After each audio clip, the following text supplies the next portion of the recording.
Thank you very much at magandang araw po sa inyo lahat mga kaibigan.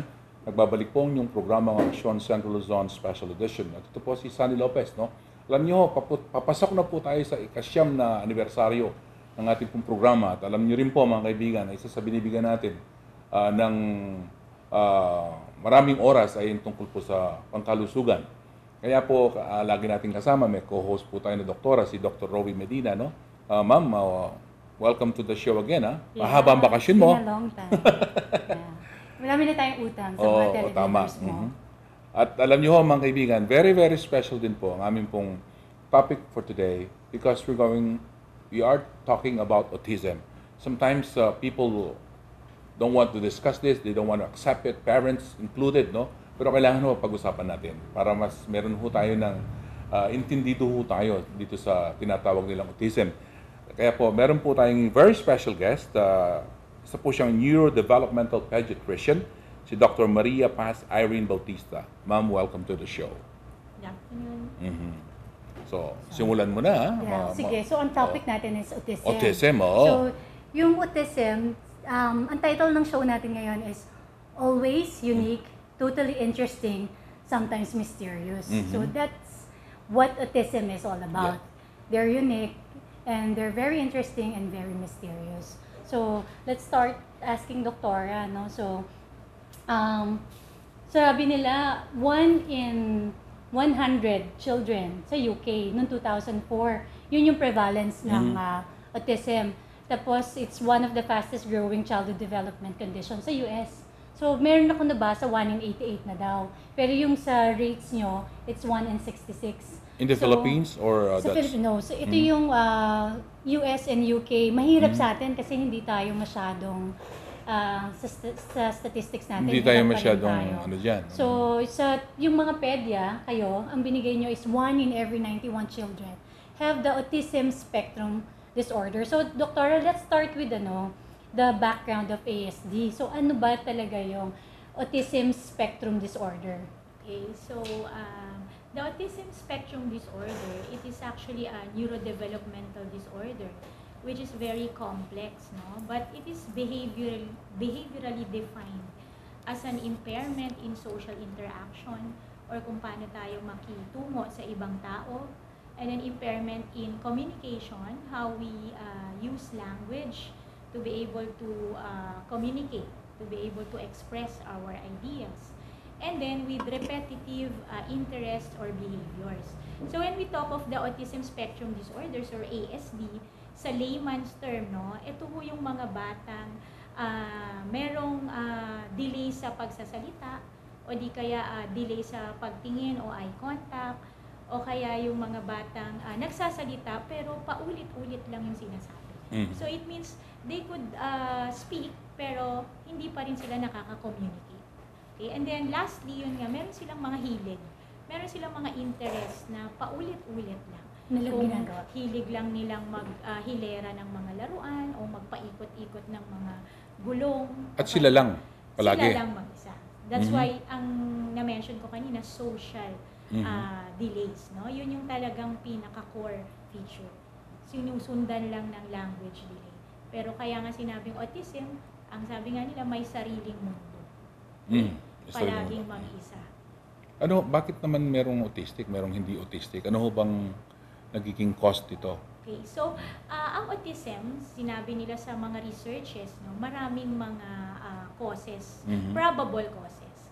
But to date, there is no really exact etiology or cause for it. Pero ang maraming mga studies na ginagawa ay genetic, no? Genetic daw ang cause ng autism. So it means meron sa dugo. Sa dugo, no? Lahi, gano'n? Oo. We don't really say lahi kasi minsan pag sinabing lahi, doktora, wala namang kaming kamag-anak kahit isa na merong autism. So when we talk of genes, baka dinideny lang. Yun di ba? Pag merong meron pala, hindi lang na-diagnose. Okay? Pero when we say genes kasi, parang yung ating mga DNA, no? Yung ating mga traits. Yes. No? Parang it's more of para maintindihan ng ating mga manonood, yung ating mga kine-carry na characteristics. So, pwedeng ang tatay natin ay merong autistic features na parang minsan nagsasalita tayo, hindi tayo pinapakinggan. No? Parang sabi natin na parang autistic si daddy kasi Hindi tayo pinapansin, no? May sariling mundo. So, ito yung isang probable cause, no? Genetics. And then followed by some environmental factors triggering this genetic predisposition. Okay. So, yung environmental factors na yan, pwedeng yung mga perinatal asphyxia o yung sinasabi nating nawawala ng oxygen ang brain, no? Pagka Manganganak. Pag pinalalabas pagka sila. pinanganak na So, ang bata. involved ka dyan, ha? Yeah. So, ang mga Actually, obstetricians, malaki yung role ng mga mommies, no? And yung pagdadala ng mga parents, ng mothers sa mga bata na eventually will develop autism. Sabi nga ni doktora, it's still not proven. It's the genes plus one, pagka daw yung decrease ng folic acid na tumutulong para sa brain ng bata. And yung asphyxia nga na pag yung difficult labor, nawalan ng oxygen habang nanganganak, habang nilalabas sila. So yun yung some factors. Pero meron din daw factor yung sa parents yung age ng parents. yes, diba, doktora, no, it's true. Meron tayong mga studies done abroad na meron daw factor ang paternal age. No, they say, 'di ba, sa ibang ating Sa atin. syndromes, maternal age. Oo, sabi nila pag may edad na yung mami. Ang mami, no, pag may edad, they are prone to have children with Down syndrome. So sa autism, ang nakikita nila, no, surprisingly, yung age ng father. So medyo may edad na ang mga tatay, no, na Plus, mga batang may autism. And what's ang common din is it's common among males. So yung mga bata na lalaki, mas marami kaysa sa mga bata na pinanganganak na babae na nagde-develop ng autism. Pero doktora, di ba yung going back to yung autism spectrum disorder, pwera sa autism, we're discussing autism, pero can you please discuss or just say something a little about yung iba pang klase ng mga developmental disorder na nandun sa umbrella ng autism spectrum disorder? Okay, doktora, yung autism spectrum disorder, it is actually the umbrella, no? Yung sinasabi nating pinaka-general classification. Yes. So, yung types noon, meron tayong tinatawag na autistic disorder or the classic type. Yun yung sinabi ko kanina na mention ko na delay ng language, socials, and with repetitive behaviors. And then, meron din tayong tinatawag na Asperger syndrome. Ito yung mga batang late na diagnose because they have very good speech, no? They have very good and scholarly language. In fact, para itong mga little Einsteins.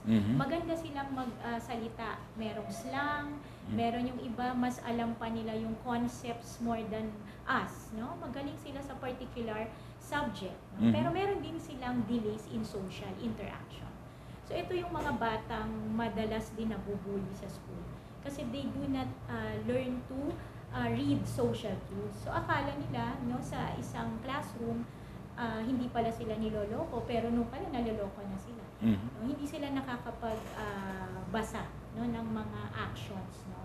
So, ito yung sinasabi nating social delays.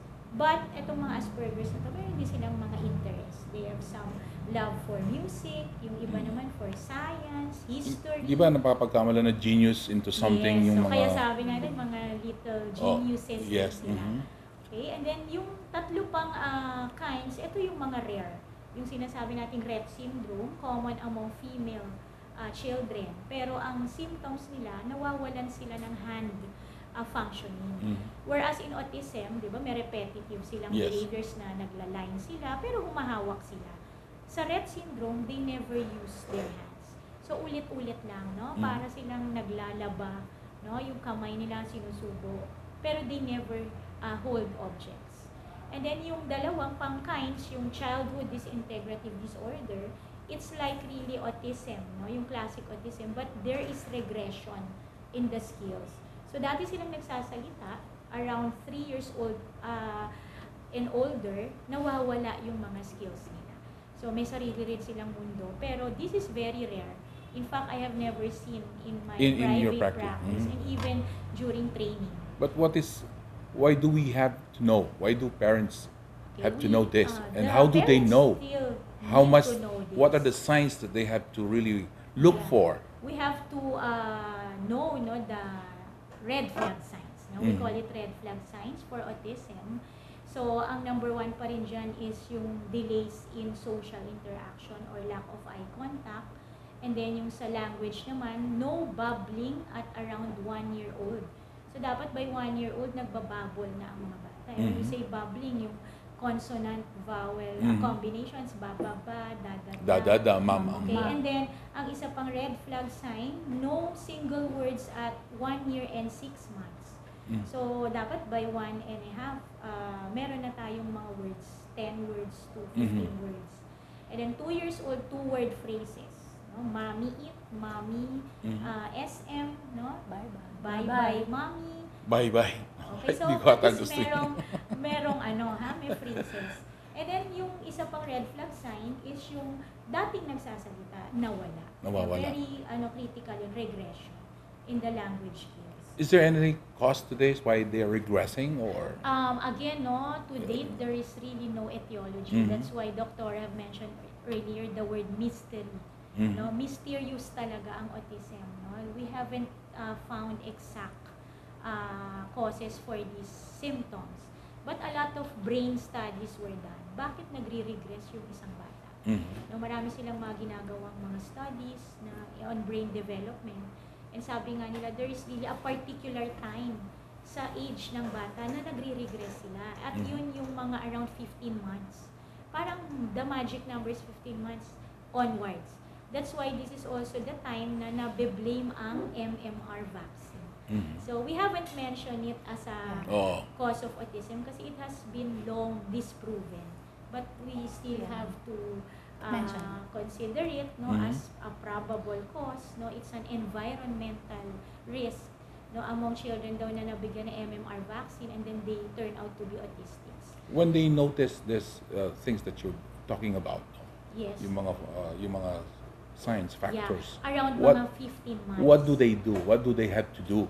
Okay, when Yung they parents. notice this red flag signs, so the parents should go to their nearest pediatrician. So this pediatrician must be able also to do developmental screening test.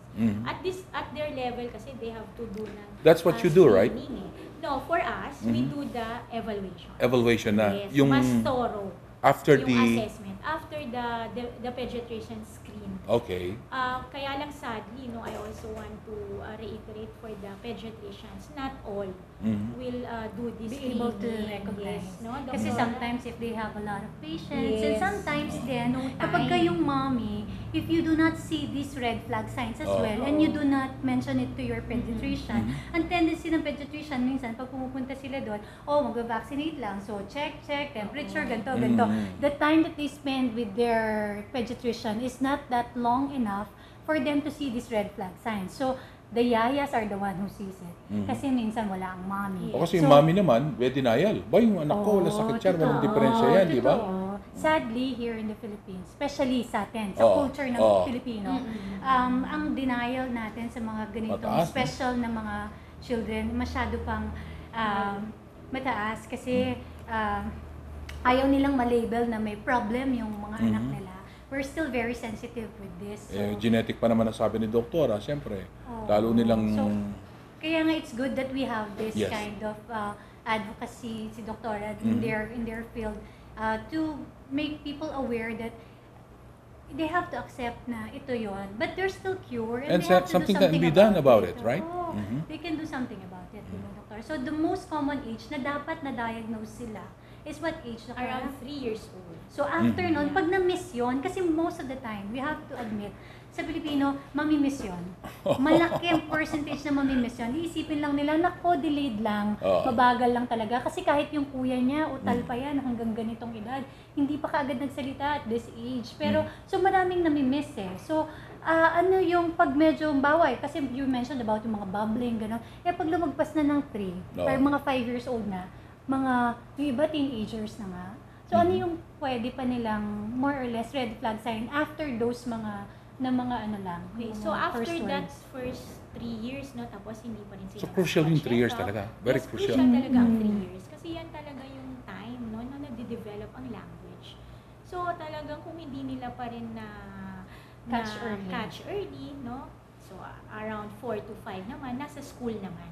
So very important naman yung school age sa teachers. Yes. So this is again a message for the teachers out there, no? Kung meron naman tayong students, no, na very playful, pero hindi nagsasalita, no, hindi nag-eye contact, pwede pa rin silang ma-refer, no? Pwede rin ang teachers kasi they also refer directly to me, Yes, no, to yes. the developmental pediatricians. Kung hindi na nagpupunta sa pediatricians kasi wala nang vaccinations, well baby naman. Yes. So they could also directly refer, no? So to physically the, naman, malakas yung bata. physically, they're very And they look normal. They look normal talaga itsura nila. very normal sila. Sabi nga nila, mga gwapo pa yung mga yan. Ganda, di ba? Pero doktora, kasi sometimes kung yung functioning nila sa school, kasi minsan pag sa teachers yan, ang parating diagnosis, attention deficit hyperactivity disorder. So paano mo siya ma-differentiate dun sa Yes. ADHD? Yes, that's a very good question, Doktora, no? Kasi laging nami-mixed up ang parents, teachers, kung ADHD ba or autism. Because actually, they have really parang overlapping symptoms. Like yung walang eye contact, akala nila inattentive. Pero nung pala, hindi talaga tumitingin. Oh. So, ang interpretation is inattention. Is that So, what you call, meron sila sariling mundo? Yes, Doon lang yun sila na nakatuon yung sa mundo wala nila. talagang eye contact. Mm. Yun yung may sarili talaga silang mundo. Mm. No? They are more attentive to the interests, no, that they prefer. Kaya parang ang term namin selective attention. And among ADHDs, pwede rin yun eh. No? Yung mas attentive sila sa video games, Yes. na sa TV, sa computer, pero pag tinatawag mo yung pangalan, di rin sila titingin. But the really, line, no? Drawing the line between the two, ang very critical pa rin yung social interaction. Kasi ang mga ADHD kids, kung ADHD sila, malikot sila, hyperactive, impulsive, but they're very sociable. No, they want to be with other kids. Nakikilaro, No? ganyan. They seek company. And then, yung language. Or they seek attention din. also. Yes, Yung iba, kasi nga, kulang sa pansin Oo. no, attention seeking.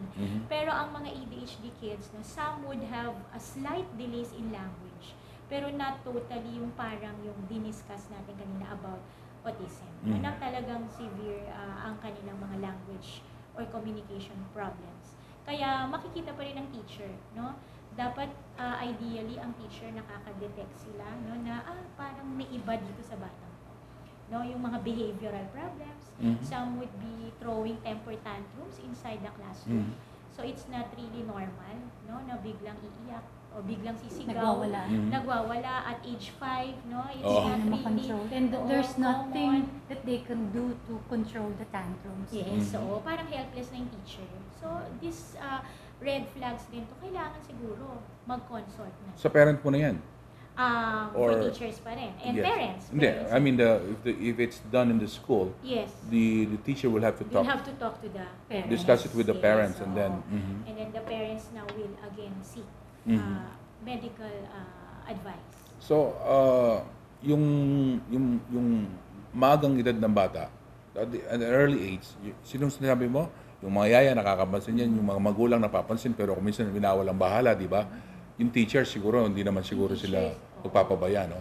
But it's very crucial kasi kung teacher na yung nakakita, Oo. the golden Medyo- time, the golden period Oo. na sana Yung first 3 years. mas functional sila sa society kung nagkapag-undergo sila ng therapy. So, maraming nawala, maraming nang na-miss, which is sadly sa Pilipinas, andun pa tayo sa stage na yan talaga.